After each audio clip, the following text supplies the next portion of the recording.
agradecemos a você, Francisco, por nos brindar com esse momento encantador. Jesus envolva sempre que você seja auspicioso no seu caminho pela arte, pela música. Muito obrigada. Então, nesse momento, nós vamos chamar para a condução da atividade desta manhã, desse seminário, o nosso amigo Marcos Vinícius Rios Vieira, que é coordenador do setor de estudos do Espiritismo, adultos e do Sistema Espírita de Educação Permanente da FEE, Federação Espírita Baiana, que nos falará nesse seminário sobre os 3 movimentos de progressão dos espíritos: centrar-se, descentrar-se e supercentrar-se. Marcos, a palavra com você. Bom dia a todos, todas. Tudo bem, né? Todo mundo esteve aqui ontem? Quem não esteve aqui ontem? Poucas pessoas, né? Maravilha. Mas a gente vai, algumas coisas a gente vai recapitular. A gente já imaginava que houvesse algumas pessoas que não estiveram. Bom, hoje é diferente, tá? Hoje a ideia não é de palestra, não é de passividade, ainda que a ideia de na palestra não haja passividade, porque é um trabalho interno. Mas a ideia hoje é que vocês participem mais ativamente, porque, pelo menos até o próximo ano, eu ainda não consigo ler os pensamentos. Então a gente vai precisar muito que vocês falem, para a gente poder saber como é que está sendo entendido e a gente poder ir dialogando, construindo aqui o nosso conhecimento pelo diálogo, tá bem? Então, sintam-se inteiramente à vontade para questionar, para opinar, para falar qualquer coisa que queiram participar, tá bem? Sem nenhuma dificuldade, nenhum constrangimento, a qualquer momento. Não teremos um conjunto de informação a ser transmitido antes que vocês falem. Na medida que a gente for falando, vocês podem intervir. Eu vou até editar, nós vamos participar. Os slides que eu estou trazendo aqui para que a gente faça isso em conjunto. Portanto, preparem-se, respirem fundo, porque vocês farão o seminário junto comigo, tá bem? Bom, a ideia hoje é uma continuidade daquilo que falamos ontem, né? Ontem a gente abordou uma temática maravilhosa. A gente agradece a Luciana e a equipe pelo pensamento, pela ideia de abordar assuntos dessa natureza que não são comuns. Até porque as doutrinárias da Casa Espírita são doutrinárias mais voltadas para um público iniciante, né? E um público que muito diverso, em geral buscando um consolo, buscando algo no Espiritismo que nos traga realmente uma alento, uma esperança na vida, algo assim. E a ideia de trazer temas com esse nível de profundidade é uma ideia que surge quando a gente está lidando com trabalhadores, com pessoas com quem já temos algum tempo de doutrina, e a gente pode, de alguma forma, esticar um pouquinho a corda e tentar aprofundar um pouco mais naquilo que a gente lê, mas que nem sempre presta atenção no primeiro momento. Então, pensar sobre a natureza espiritual do ser e o existir é algo muito filosófico. Não é todo mundo que está disposto a pensar sobre isso, né? Mas para mim, né, eu considero isso extremamente importante por aquilo que a gente falava. Haja vista está no cerne da proposta espírita e da proposta da mudança do paradigma, que é o grande desafio do Espiritismo. Mudar no mundo a forma como nós enxergamos a realidade. É preciso que a gente desperte do sono da matéria e se veja, se sinta em espírito no mundo de espíritos, para que a gente possa identificar quais são os nossos reais interesses na essência, o que viemos fazer aqui, o que nos importa, o que vale a pena a gente dedicar o tempo para que a gente possa regressar melhor ao plano espiritual e dar continuidade a esse ciclo de ir e vir, sem mais pensar nessa coisa do sofrimento, do karma, nada disso. Eu acho engraçado isso no movimento espírita, porque a doutrina é para ser consoladora, e no entanto a gente entra nesse clima de karma, de moda sofrimento, de angústia, de pagar, de castigo, e a doutrina veio para a gente superar tudo isso. Esse negócio de castigo não faz parte da pedagogia divina. Não faz parte de um Deus amoroso que está castigando ninguém. Tá? Então a ideia é que a gente mude isso, a visão do mundo, a vida, tudo isso é uma beleza, é uma grandeza, tudo isso é uma grande jornada evolutiva. Estamos aqui para essa grande aventura, a aventura de crescer, de caminhar de volta a Deus. Não é uma coisa de pagar, demora, nada disso. Isso tudo é uma visão que foi nessa numa maturidade espiritual, a gente precisa despertar desse sono, né? E a ideia é que a gente dê continuidade a essa temática com os 3 movimentos. Esses 3 movimentos não são nossos, né? Peixinho trouxe uma roupagem nova com sua criatividade. A gente vai se basear ainda muito no pensamento dele, nos textos de Peixinho, né? E vocês vão ver pela própria linguagem, por isso que a gente vai tranquilamente, devagar, refletindo. Mas a gente vai ver que tudo isso não é novo, né? O próprio Peixinho já pegou de algum lugar, pegou de outro lugar, e assim a gente vai. Antes da gente entrar na temática, eu trouxe também mais uma outra epígrafe, essa um pouquinho maior, do Roberto Crema, que eu acho que é uma das pessoas, ainda que não espíritas, que representam um pensamento avançado nessa área. Observa comigo, me acompanha aqui, o que ele vai falar e qual a tônica que a gente espera trazer para esse nosso encontro. Né? Evoluir de simples biologia à biografia, do acaso e da necessidade à autoria. Eis o incontornável desafio do encontro consigo mesmo, privilégio singular da espécie humana. Outras espécies não se encontram, não têm autoconsciência. Como poderá alguém desencontrado de si mesmo, desprovido de uma autovisão, de uma autonarrativa e de um mínimo de autoria existencial, encontrar-se com o outro, os outros, a natureza e o totalmente outro? Perceba que a ideia que está por trás é de se pegar, de se tomar as rédeas da vida. Não mais ficar deixando que as coisas aconteçam. Sair da biologia à autoria, ou da biografia, como ele faz a trocadilho dos bios, é a ideia de que hoje a gente vive muito em circunstâncias sendo levado para aquilo que a vida nos funciona. Ele usa a expressão acaso, que para nós espíritas causa arrepio, mas ele também sabe que o acaso não é acaso. O acaso é a necessidade que nós estamos vivendo pelo nosso condicionamento e pelas circunstâncias externas. As coisas nos conduzem.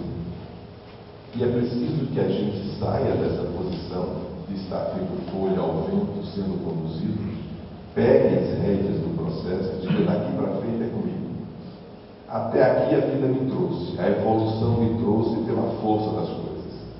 Mas agora, como homem consciente de si mesmo, eu agora pego as rédeas e digo: agora é comigo. Eu faço o meu caminho. E é isso que Jesus quis dizer, que a cada um será dado segundo suas obras. É preciso que a gente assuma essa obra que é nossa. A grande obra de arte, aqui eu estava vendo a arte como uma arte fantástica e tudo, mas a grande obra de arte é a construção de si mesmo. É a construção de si mesmo com o seu embelezamento, com o seu engrandecimento. A gente tem que sair daqui mais belo, maior, mais iluminado, né? Com uma trajetória grandiosa. E isso, o artista somos nós. Ninguém fará por nós. Não tem como. Essa é a grande é a grande missão nossa, é fazer uma vida bela, não importam as circunstâncias, não importa o que a vida nos coloque diante. Quanto maior o desafio, mais belo é o resultado daqueles que a enfrentam com as rédeas na mão. E a gente vê muitas vidas que são realmente fascinantes pelo desafio que enfrentaram e pelos resultados que alcançaram. Você dizia, dali não vai sair nada porque o cara vai definhar. E muitos definham, e muitos deprimem, e muitos se entregam, e muitos morrem. Mas não, tem aqueles que, quanto mais dificuldade, mais eles se levantam. E assim a gente transforma a biologia em biografia. As circunstâncias nos são dadas não para a gente se render a elas, mas para a gente vencer. A vida é um grande ambiente de desafios para que os viventes possam mostrar o poder do Espírito sobre nós. É preciso que nos tomemos como espíritos e façamos aquilo que os espíritos disseram, que a gente trouxe hoje. O meu papel é intelectualizar o mundo. Intelectualizar é uma palavra muito da época, né? Assim, no sentido. O meu papel é mostrar a presença espiritual no mundo e terminar como Cristo. Eu venci o mundo. Não estou aqui para me subjugar ao mundo. Estou aqui para vencer o mundo e sair daqui glorioso. É isso que a gente está fazendo. Não importa as circunstâncias. Quanto pior as circunstâncias, maior é o resultado daquele que vence. Então, nada de olhar para baixo, nada de se sentir vítima, nada de se sentir, estou pagando. Esqueça pagamento. Não existe negócio de pagamento. Essa coisa de estar quitando o que tem é o que a gente enfrenta as consequências dos nossos erros, porque eles vão sendo colocados diante de nós para que a gente vença e toque para frente. Esqueça essa coisa do débito, do crédito, isso deve ter tudo na vida. A vida é uma grande construção, é uma grande obra de arte, é uma grande aventura. A gente não pode estar colocando isso nesses termos. Tem que se libertar dessa linguagem e nos deixar batidos. Aqui estamos para a grande aventura de viver, a grande aventura de evoluir. Né? E esse é o nosso desafio. Mas, para isso, a gente tem que ver as coisas, tá? O que a gente fala? Para isso, a gente precisa enxergar o mundo assim. E foi para isso que o Espiritismo veio. Olha, vocês estão tudo bem. Viemos da matéria, a gente se sente matéria e vê matéria. Mas está na hora de despertar. E por incrível que pareça, o fato de estarmos em vigília, ou seja, de olhos abertos, vivendo no ouvindo, não garante que estamos despertos. Não garante que a gente realmente está enxergando as coisas como elas, conscientes, com a presença aqui. Essa é a questão. Boa parte do tempo vivemos no mundo do pensamento e que parece muito mais como um sonho do que com a vida. Prestem atenção aos momentos que a gente passa do acordar ao dormir. Se eles não se parecem muito com o que a gente estava fazendo quando estava dormindo mesmo, né? A gente passa a não ver as coisas, sempre mergulhados em pensamentos, em preocupações, sempre distantes das circunstâncias, sempre viajando em alguma coisa e achei isso uma grandeza. O tempo passou, matei o tempo. Eu não sei se a gente veio para cá para matar tempo. A gente precisa estar muito desperto para fazer o tempo valer e não para matar o tempo.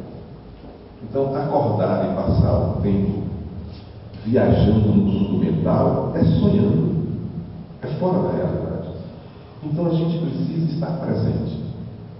A gente precisa estar aqui, agora, a todo momento. Quando eu digo aqui, não é só aqui na Casa Espírita, mas assim, onde eu estiver, eu estou aqui. Pensamento tem que ser ferramenta, tem que ser sob o meu domínio. É uma das dimensões que a gente vai ver. O pensamento tem que estar a meu serviço e não eu entregue a ele e ele me conduzindo.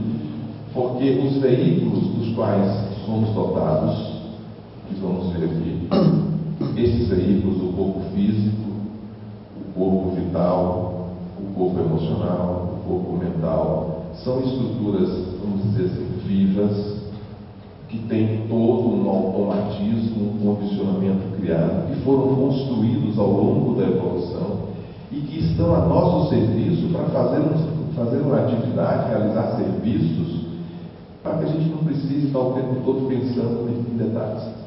Mas eu não posso estar entregue a eles, porque eu sou a centelha que viaja, eu sou o espírito que caminha. Eu não posso estar o tempo todo entregue a essas circunstâncias que eu fui construindo ao longo do tempo. Eu vou pensar automaticamente, eu vou sentir automaticamente, eu vou desejar automaticamente, eu vou ter as sensações do mundo automaticamente, baseado no que eu construí na minha trajetória. Mas eu não estou aqui para remover o passado, eu estou aqui para construir o futuro. Tudo isso é bom para me manter até aqui, mas eu preciso ter isto sob o meu domínio, o meu controle. Estas coisas precisam estar a serviço de nós mesmos, a serviço do Espírito e não guiando o Espírito. E quando a gente se deixa pensar pelos pensamentos, sentir pelos sentimentos, a gente diz assim: não, mas eu sinto isso. Não, você sente isso porque ainda não quis sentir outra coisa. Na hora que você quiser sentir outra coisa, você se defende. Ah, mas quando eu vejo aquilo me impacta dessa maneira, me dá um sentimento, porque você não aprendeu a conter, a controlar, a regular a sua impressão, para usar uma expressão de Leon Denis. As coisas, é isso que está no preconceito, né? É isso que a gente vê alguém, ao ver alguém, a gente sente ver. Esse I é baseado no passado, são baseados nas vivências que eu tive. Acontece que quem está na minha frente não é meu passado. Eu preciso encontrar um meio de aquilo que me imprime, eu sinto, percebo a mensagem que a minha história de vida está me dando. Cuidado com isso, é um leão come gente. Mas eu preciso parar e dizer assim: mas esse leão é o que come gente?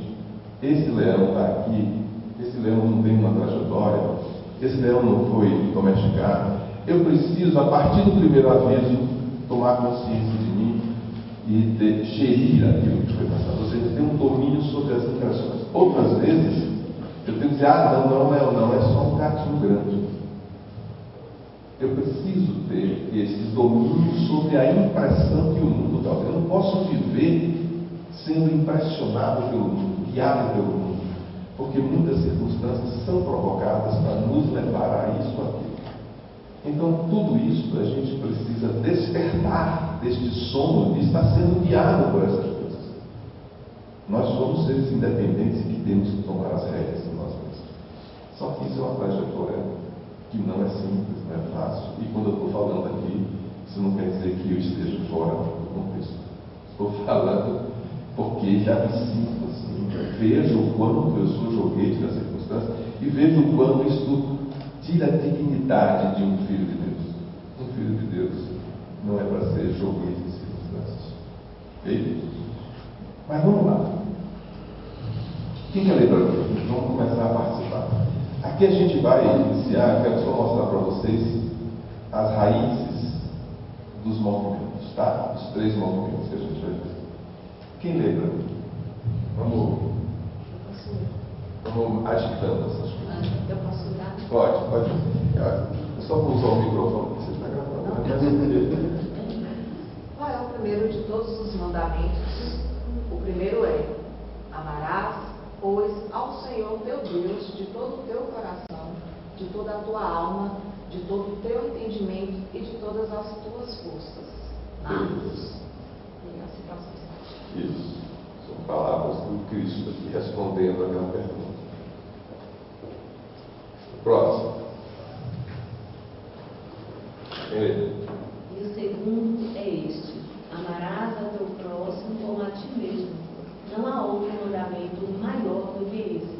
Marcos 12, 28 a 31. Nesses mandamentos aí, quais são os 3 amores que a gente identifica aí? Amar a Deus e ao próximo. Dá para perceber isso?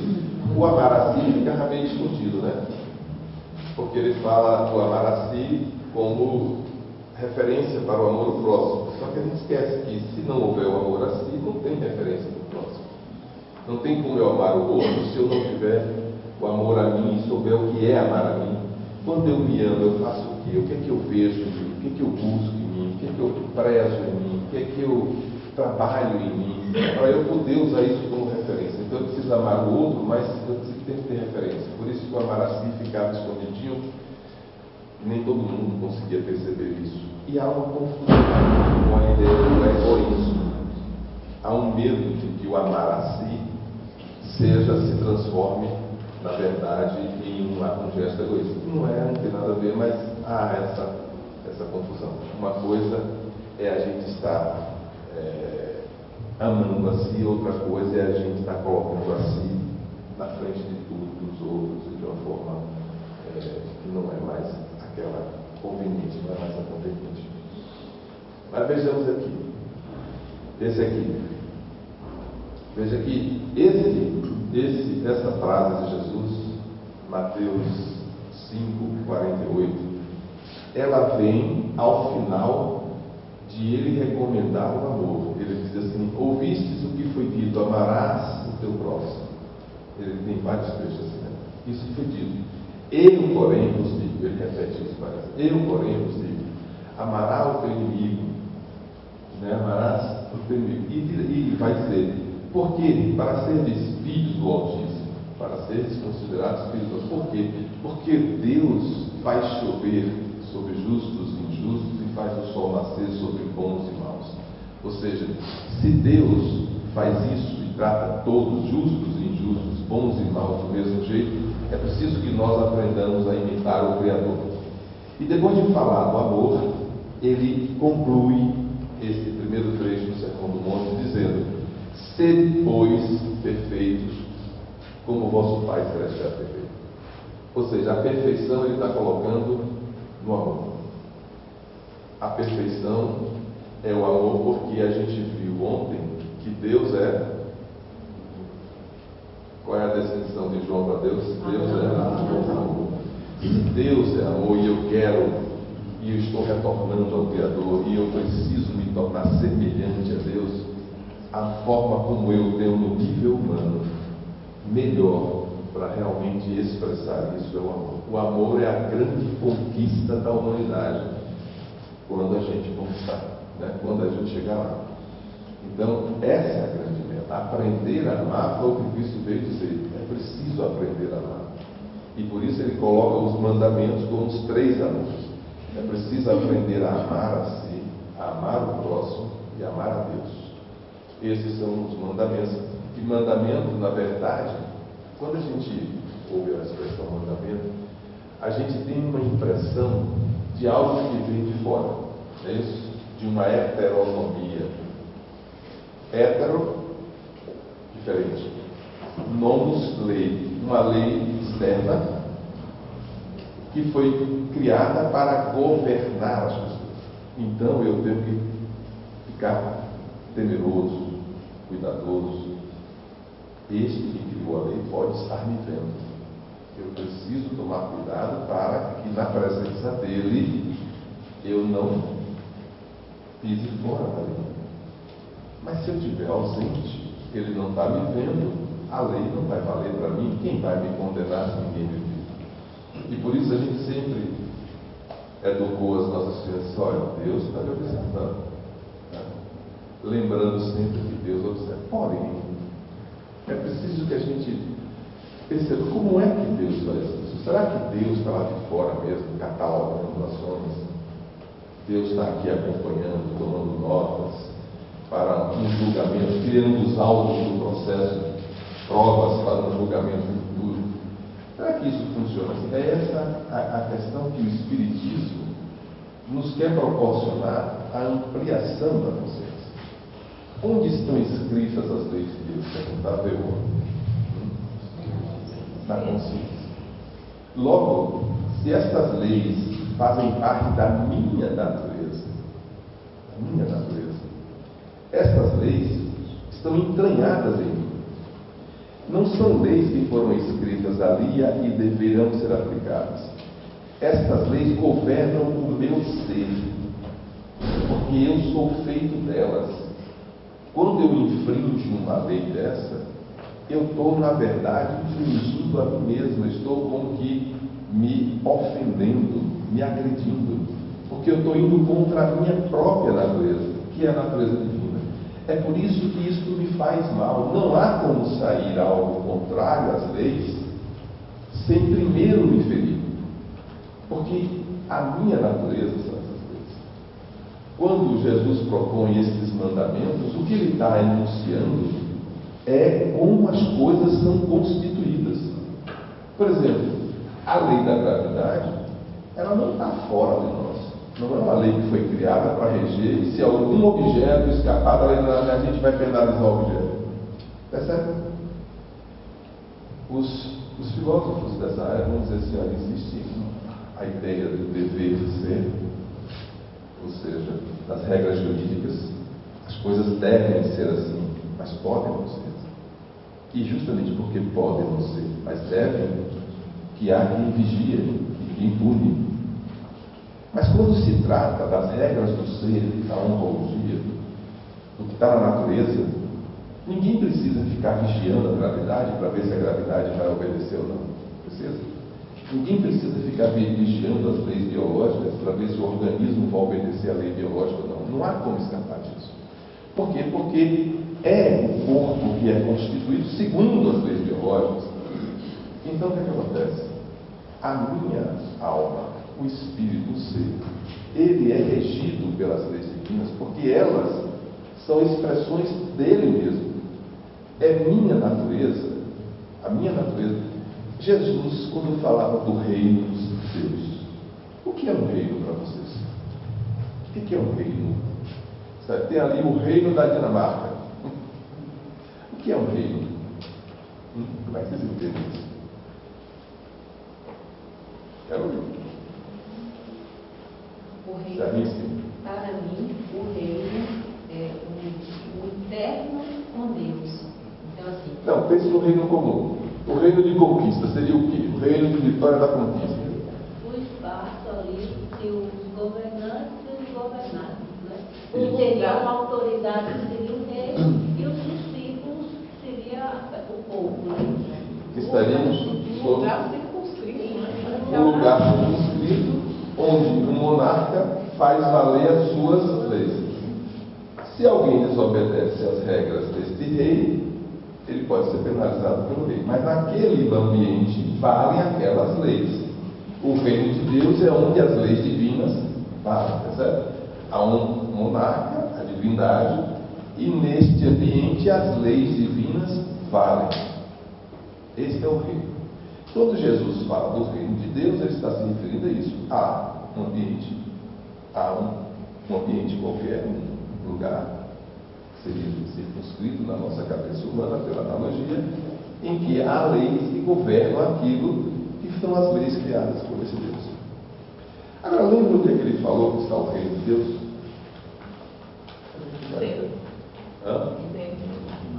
Dentro. Lembra disso? O reino de Deus não virá com aparência exterior. O reino de Deus está dentro de nós. Logo, nós trazemos em nós a centelha divina, que é de natureza divina, porque veio de Deus, de quem somos filhos, e que estamos aqui vivendo. É justamente essa centelha divina que é a presença de Deus no universo material. É o Deus imanente. Então, viu essas expressões de imanência e transcendência? Há um Deus imanente, que está dentro, no âmago das coisas, e um Deus transcendente que está além da criação. Há uma criação onde ocorre a existência, onde nós estamos aqui realizando, onde o ser está realizando a existência. Mas, além da criação, Deus continua. Há um Deus que está fora da criação, segundo a filosofia, que é o Deus transcendente. A gente costuma mais rezar por Deus transcendente, como se estivéssemos tentando adivinhar onde Ele está, esquecido de que Ele está também dentro de nós, porque não são dois deuses, é o mesmo Deus que está cá dentro. Então, Deus está dentro de tudo, como eu falava, dentro do átomo, dentro das substâncias do chão. Deus está em tudo. Por isso que eu não preciso gritar, nem olhar para longe, nem nada, porque basta sentir a presença divina, que nada existe sem que Deus esteja ali, porque tudo que existe é uma expressão de uma centelha divina e ele está atuando por essa centelha. Portanto, as leis divinas estão dentro de nós, por isso que estão na nossa consciência, porque está no âmago. Agora, a consciência aí, é preciso entender essa palavra consciência. A consciência que os Espíritos falam não é essa consciência que a gente costuma dizer, a consciência, estou consciente de que a outra está aqui, estou consciente dessas coisas. Não é essa consciência de alguma coisa. É a consciência, a centelha, o espírito, que está no átomo, porque o átomo não está consciente, porque o átomo ainda não conquistou esse tipo de consciência que é a autoconsciência. Ele é uma consciência, é uma inteligência, é um princípio inteligente, mas que ainda não conseguiu um dos aspectos da consciência, que é estar ciente de si mesmo e dos outros. Portanto, o princípio inteligente, ele é a consciência nesse sentido bem geral. E é nesse princípio inteligente que estão escritas as leis divinas. Faz parte da natureza. Esse é um tema bastante interessante, porque a gente percebe que causa-se uma grande confusão nas mentes quando a gente trata da aplicação da lei divina. Ora, se ela está inscrita em nós, primeiro se manifestando de forma mais simples, no princípio inteligente, pelas leis da física, da química, mais tarde na química orgânica, da biologia, né? E a gente percebe o seguinte, que essas leis, elas vão sendo, embora estejam em germe, inscrita em cada porção de matéria de princípio inteligente, ela vai sendo revelada aos poucos. Por exemplo, o princípio inteligente nos reinos inferiores são movidos por uma espécie de automatismo divino, de forma que todos se manifestam de forma semelhante. Assim, por exemplo, uma abelha que produz a sua casa hexagonal aqui é a mesma na China, da mesma forma. É como se houvesse um processo coletivo desse princípio inteligente, onde a lei divina se manifesta de forma equânime em toda parte. Mas esse princípio inteligente, ele avança e vai chegar ao nominal. E aí a gente percebe o seguinte, que as leis morais, não são mais as leis da física, da química, da biologia, agora as leis morais, quando começam a se manifestar, cada indivíduo responde à medida que ela vai sendo revelada. Assim, o homem primitivo, o antropófago, que se utiliza do semelhante para ser o almoço, e ao mesmo tempo ele é a janta do outro, ele esse nível de responsabilidade é diferente ao homem civilizado, ao homem agora que já tem uma compreensão maior dessas leis. Exatamente. Esse eu acho assim, a única coisa que eu colocaria nós precisamos entender a expressão de que ali está se manifestando no sentido de algo que veio de fora. Na verdade, é um desdobrado. Então, assim, no átomo, as leis divinas que poderiam ser manifestadas eram aquelas, as leis do eletromagnetismo, das forças fortes e fracas que governam a atração elétrica. É isso que ou seja, o que está na essência é a perfeição inteira. Em cada princípio inteligente já está lá embutido todas as leis. No átomo já estão embutidas as leis morais que só poderão se despertar no átomo quando ele atingir um nível de organização existencial que gera um sistema nervoso tal que essas leis podem ser manifestadas. Mas, na verdade, as leis não vêm de fora, é ele que está manifestando. Porém, nós, seres humanos, assim, olha, nós congregamos, vocês já perceberam que nós congregamos toda a evolução frenética? Nós somos seres minerais, vegetais, animais e hominais ao mesmo tempo. Em nós temos as condições, porque é o que o pessoal da complexidade descobre. Tudo vezes você transcende o nível anterior, mas mantém incluído, conserva o nível predecessor. A gente não vai eliminando o passado. A gente vai transcendendo e incluindo, transcendendo e incluindo. Por isso que todos nós mantemos funcionando em nós todas as leis. A pergunta que se faz é a que Kardec fez. Ora, se as leis estão na consciência, por que eu não conheço? Por que eu não sei delas?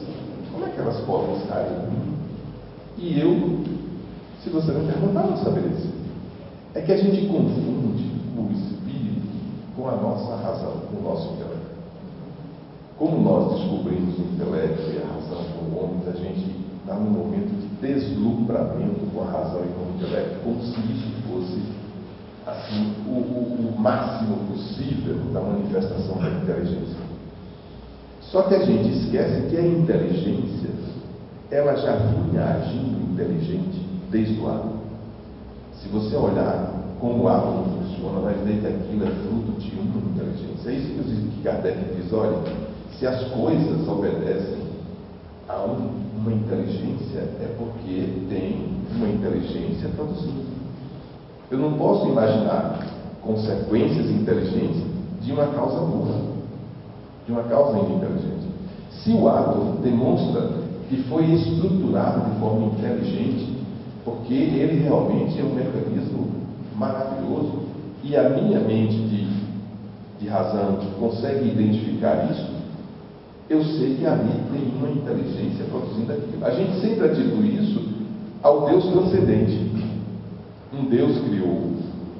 Esquecido que, na verdade, a forma como este Deus criou foi, na verdade, um Deus que está imanente do átomo se manifestando.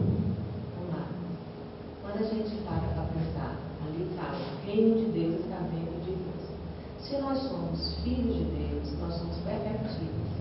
Então, a perfeição já está aqui. Isso. Né? Então, o que eu preciso fazer é desvelar o que já existe. Já existe. E a gente tem o hábito de achar que vem de fora para dentro. Então, quando a gente, por isso que a meditação é algo tão fabuloso e como é importante você fazer esse processo, porque na doutrina espírita a gente entende que tem as inspirações, né, dos mentores, das nossas famílias espirituais que nos querem bem, está sempre pronto a nos ajudar, mas tem a preciosidade que é nossa, que está dentro de nós. Então, quando a gente faz esse momento de desvelar, e você faz, por exemplo, silêncio mental, você vai se escutar. Não apenas se colocar à disposição das outras dimensões, né? Mas se escutar. E a gente faz pouco isso, porque nós não temos essa cultura, né? Então, quando a gente começa a fazer esse processo de se ouvir, a gente vai perceber que não precisa do terapeuta, não precisa do psicólogo, porque a cura está dentro. Esse reino que é perfeito já está muito bem escrito lá dentro. Então, aquela imagem do grego se lapidando, quebrando, ele está desvelando, ele está trazendo diamante para fora. Então, quando a gente você fala assim, a cura está dentro, é porque está embutido o que realmente aconteceu. Por que eu preciso de cura? O que vai estar dentro, na verdade, é a doença. No sentido de que o meu desequilíbrio nasceu de mim. Eu apenas volto à origem e à harmonia que dá. O esforço da cura é o esforço do resgate por isso a ideia da regeneração. Eu degenerei, ou seja, a pergunta que a gente faz é por que degenerei? Se existe uma perfeição em mim, como é que uma perfeição se quebra? Eu ia perguntar isso a respeito dos promotores de guerra. Eles degeneram. Não só eles, todos nós degeneramos. Por isso que dizemos que este mundo é um mundo de provas e expiações e ainda vamos entrar no mundo de regeneração. Se eu estou tendo que regenerar, generar é gerar, é origem, é dar origem. como se eu fosse reoriginar a mim mesmo, ou seja, resgatar a minha natureza que foi quebrada ao longo do processo. Mas aí, assim, eu entendo todo esse processo, porque todo esse movimento do mineral, vegetal, animal e tal, é um processo. E aí, como você colocou muito bem, a gente não pode ficar esperando, deixar a vida me levar e buscar. Mas a preocupação e o cuidado de que todos esses conhecimentos e essa potência que somos nós, tudo a seu tempo. A gente não se angustiar de falar assim, poxa, toda essa descoberta e eu estou atrasado. É tudo no seu passo, no seu tempo, para a gente ter essa compreensão de mundo que, assim, tem muito ainda a ser descoberto, que aí nós não temos a capacidade ainda de alcançar os conhecimentos que estão por vir nessa busca incessante de cada ser aqui. Isso que ele está trazendo é algo que é uma das regras do autoconhecimento. Por que Jesus disse não julgueis? A ideia, a gente sempre pensa que, aquilo que volta a dizer, quando Jesus diz não julgueis, não é porque os discípulos do Cristo devem seguir uma regra do seu mestre, não julguem, porque nesse conjunto de pessoas o mestre disse que é para não julgar. Não julgar é uma lei. Se você se desencontra de si mesmo e ao mesmo tempo começa a se reencontrar, e ao se reencontrar não gosta do que vê e começa a se condenar, você se torna um fator autodestrutivo.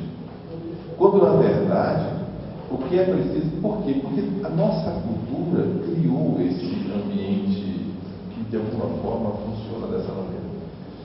O que na verdade poderia acontecer naturalmente é, na medida em que eu vou despertando, e imagine que você acorda de manhã, desperta e nota que desarrumou a cama. Você não vai ficar, eu sou culpado. Não, você vai arrumar a cama. Não é isso? Tudo bem, eu dormi, estava dormindo, enquanto dormia, desarrumei, agora eu arrumo. É só sair desse clima de estar cobrando, de estar julgando. Isso está certinho. A gente vai chegar a um ponto, porque a gente vai por partes. A gente está aqui no processo de despertar. A gente precisa descobrir essas coisas. Depois que a gente descobrir, a gente vai ver que ao descobrir, eu chego antes de você, ao descobrir a gente tem problemas. Como resolver? Aí a gente vai entrando nos detalhes. Aí a gente vai adiante. Mas assim, já que ele adiantou a ideia de, na medida em que eu descubro as coisas que eu desarmonizei, eu não vou entrar em parafuso agora. A ideia de culpa, a ideia de remorso. O remorso, né, o arrependimento ainda é necessário, você se arrepender, tudo faz parte do choque, faz parte da realidade, tomar pé, mas o julgamento não. E aí que entra a ideia do autoconhecimento. Perceba que tudo isso é você se reencontrar, como dizia o Freeman, né? É uma descoberta de si mesmo. Eu estou me descobrindo e vou percebendo coisas, poxa, não está legal. Não está legal isso. Eu já enxergo coisas melhores, e por que eu estou assim? Eu não vou me culpar, eu vou fazer o que a gente vai propor ao final. É a elaboração de um projeto evolutivo singular. São as expressões que eu tinha trazido. Singular por quê? Porque cada um tem o seu, cada um tem suas necessidades, cada um faz o seu. E cada um vai fazer um projeto a partir do que você enxerga que quer, do local que você está, e aí descobrir como chegar lá. Não ficar remoendo essas coisas, mas assumir as rédeas. Bom, quebrei, tudo certo. Desarrumei, arrumo. E vamos tocar para frente. Não vamos ficar, meu Deus, porque foi sofrimento. Não, foi, passou. Agora vamos para frente. Vamos caminhando, tá? Seria, então, essa dificuldade que a gente tem de sair da biologia para a biografia. Essa culpa que nós temos incutido, né? Da gente não se achar merecedor de tal coisa. Então isso dificulta um pouco, é o entrave. Nós, na nossa cultura, criamos uma ideia de que a biologia é ruim, de que o animal é algo degradado, de que essas coisas, que o sexo é pecado. A nossa cultura criou uma série de questões com as quais a gente nasceu. Só que é aquilo que a gente falava, a gente não tem que estar olhando do todo como se fosse. Bom, foi assim, mas agora eu acordei. Nada disso é isso, nada disso é assim. não há pecado, do lado de baixo do Equador, nem lugar nenhum.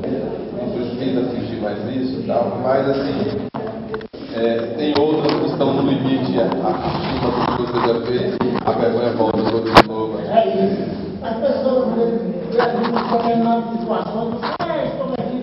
Eu sou extremamente tímido, a pessoa eu sou extremamente tímido. E aí, o autoconhecimento é que nos faz acreditar, mas por que eu sou tímido? Aí a gente vai descobrindo coisas que a gente não esperava encontrar mais e de repente você vai dizer, então é isso que me causa esse sentimento, que não é algo que eu queira mais, né? Já para ficar para trás, vamos deixando para trás. Nós temos uma trajetória que é do lado ao arcanjo. E nessa trajetória aqui, precisa de muito esforço, porque é uma trajetória que movimenta muito. E nós aprendemos ao longo do tempo que esse movimento que o Evangelho deve fazer na nossa vida, tem que ser para dentro. Então nós passamos muito tempo para fora. Agora a vida nos convida a isso. Porque nessa trajetória nunca nos faltou a orientação de vida. Nós recebemos todas as informações possíveis para descortinar isso, e a humanidade prefere ficar dormindo, porque não dá trabalho, né, de você se movimentar, fazer. A gente tem o Evangelho na boca, mas ainda não está no coração. Então, o que nós precisamos agora é acordar, despertar, a humanidade precisa acordar.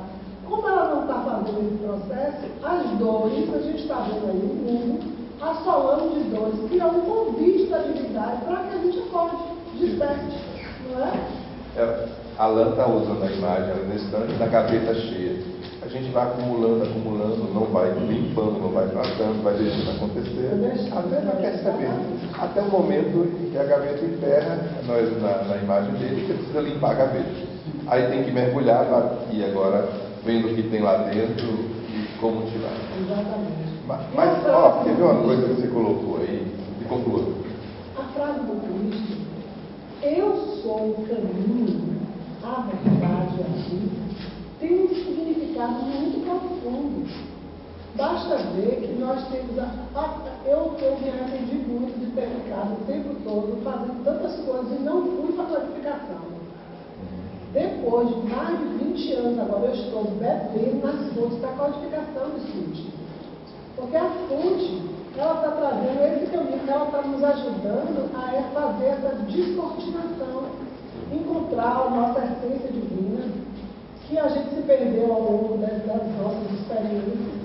E agora o processo é voltar para criar em nós essa possibilidade de sentir que somos irmãos, porque ainda não sentimos. Kardec estabeleceu lá uma viagem histórica para o Espiritismo. Ele dizia que no início do século, previa, o Espiritismo estaria na fase de transformação do homem e da sociedade. Aí nós estamos atrasados aí 100 e poucos anos pela imagem de Kardec. Realmente não é rápido. E é preciso outras coisas. É como o Espiritismo surgiu na época certa, porque precisava do avanço da ciência, de algumas coisas mais. Essas transformações precisam também de outras coisas. A gente precisa lembrar que esse mundo é o segundo na escala de Kardec, primitivo e nosso. Não é, a gente se acha muito, mas a gente está no segundo patamar. No segundo patamar, a gente realmente tem uma série de dificuldades aí. Né? E a gente precisa entender isso. E é claro que a gente não vai relaxar, mas é preciso ter compreensão disso, né? Compreensão e muitas vezes compaixão conosco mesmo. Jesus, o Espírito de Verdade, né? Eu entendo que é o Cristo falando, ele vai dizer lá, né, que se sente por demais compadecido por nós e vendo o céu cair nos abismos. Ou seja, mesmo quando a gente já sabe para onde ir, ainda assim caímos porque... E ele diz dessa compaixão por isso. E isso é o que acontece com todos nós. Né? Acontece comigo, acontece com vocês. E é preciso que a gente olhe para o outro, no erro, com essa compaixão. Né? Poxa, certamente ele está querendo acertar. Todo mundo quer ser melhor. Todo mundo quer ser alguém melhor, mais agradável, bem visto, como foi dito aqui. No entanto, ainda assim a gente cai porque não aprendeu a. E é para isso que o Espiritismo veio. Da mesma forma que o cristianismo veio para os doentes, o Espiritismo, como a revivescência do cristianismo, vem para nós que estamos nesse esforço. A gente precisa encontrar os caminhos e o Espiritismo nos ajuda a encontrar esses caminhos. A gente precisa estudá-lo com essa intenção, e buscar esses caminhos. Né, de dar. Ela, como é que é o nome? Dalva. Dalva falava de uma das questões que, dentro da área de estudo, a gente veio tentando encontrar esse caminho. Todos nós espíritas sabemos que há uma distância enorme entre a cabeça e o coração. Já percebeu isso? A gente sabe muito mais do que o que sente. E muito mais do que o que vive. E isso cria conflitos. Isso cria conflitos, remorso, culpa, porque, como a gente sabe, a gente acha que já é daquele jeito. Mas aí, de repente, se vê fazendo coisas e não sentindo coisas que achava que sentia. É isso que eu acho um perigo dos trabalhos de caridade sem autoconhecimento. Você começa a fazer os trabalhos de caridade e acha que já é santo. Só quando vai fazer o autoconhecimento é que você vai descobrir que muito daquilo tinha outros motivos, vou usar a linguagem do Evangelho, tinha outros móveis, outras coisas moviam você daquilo que não era a caridade que Jesus falava. E está errado. Nós somos movidos pelos nossos interesses. O problema é o que Kardec diz: quando o homem enxergar a sua realidade por clareza, a sua realidade espiritual, ele vai descobrir onde moram os seus interesses. Mas aí ele vai descobrir. Ele vai precisar colocar o seu coração lá, porque é seu coração que vai movê-lo para lá. É um trabalho isso. Jesus dizia: onde estiver o teu tesouro. O que é o tesouro? É aquilo que é valioso para nós. Por isso que hoje se fala tanto da ideia de valores, que a gente não liga. E quando falamos de valores assim, como algo que está lá, temos uma tabela de valores e as pessoas precisam considerar. O problema é que o que é valioso para um não é para o outro.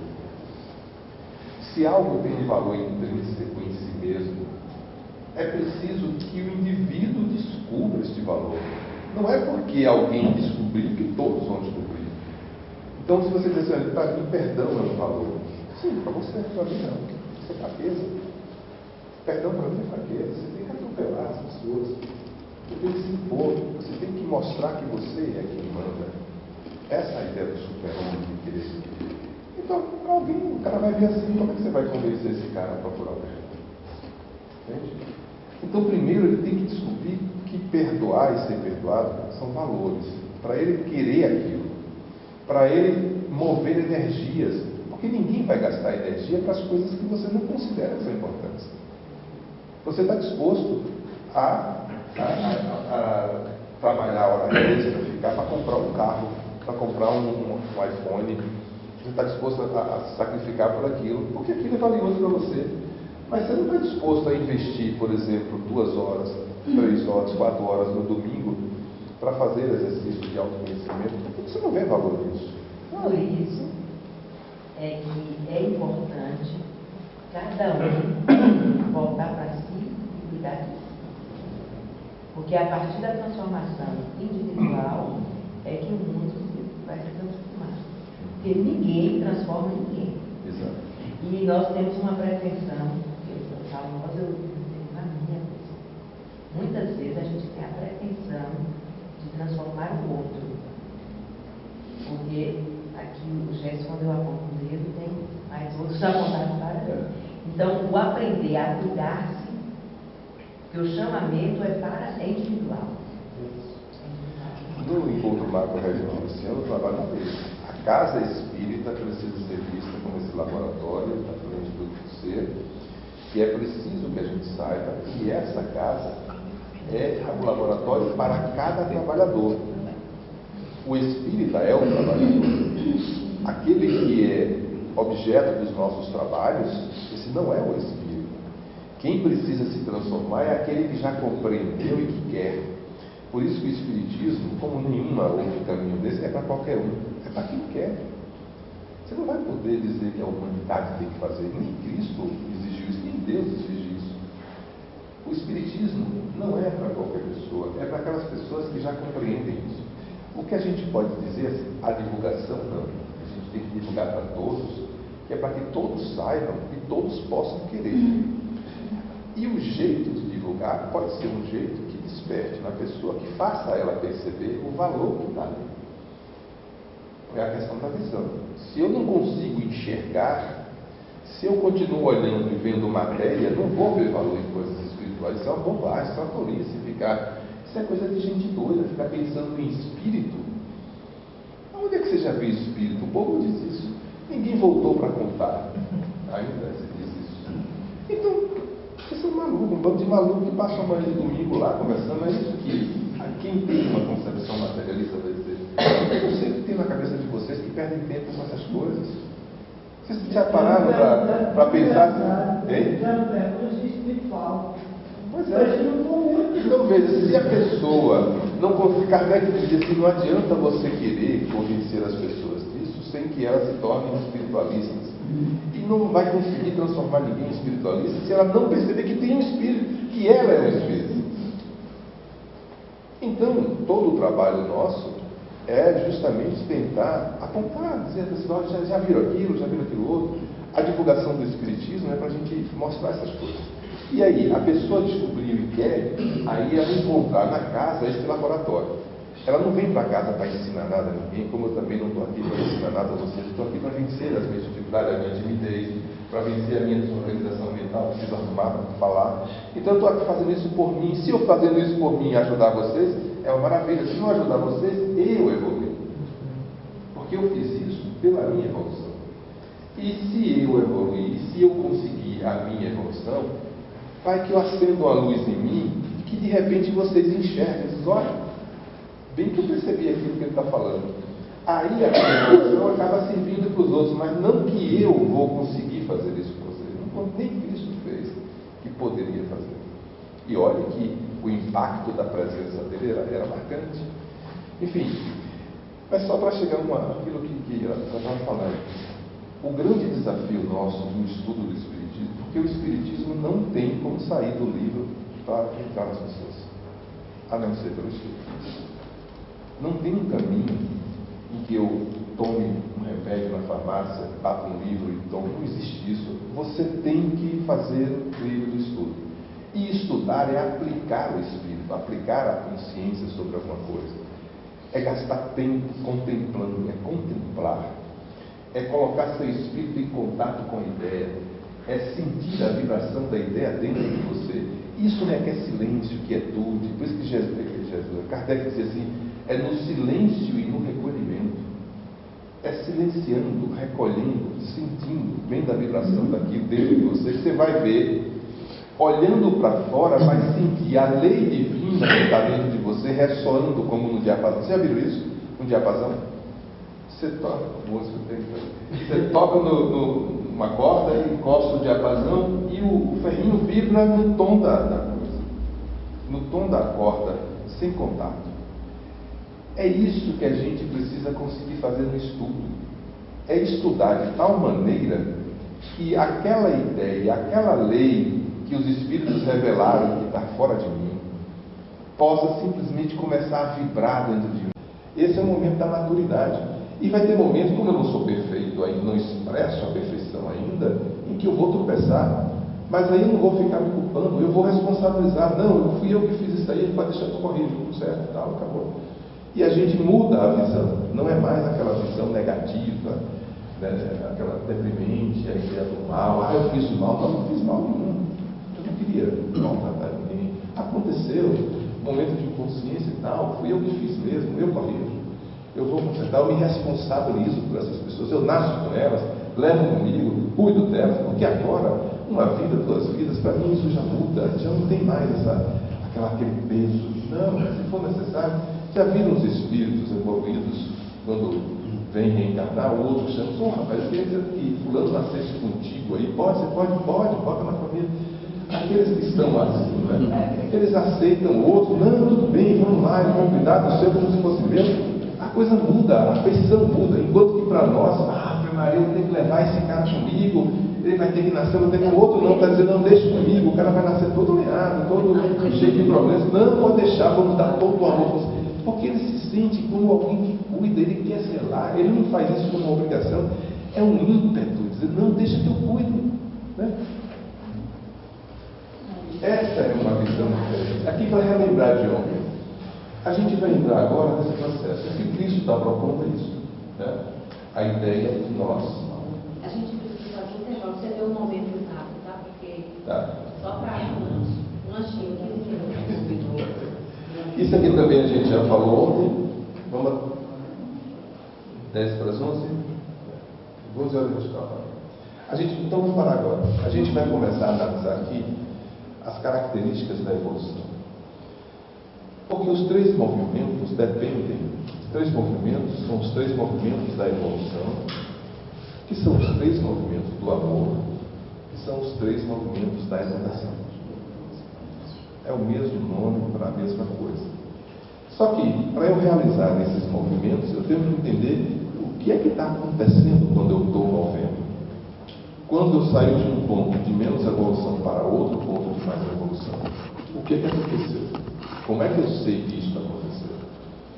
Então, por isso a gente precisa entender sobre a evolução. Tá? Então a gente vai assistir agora 15 minutos. Tá bom?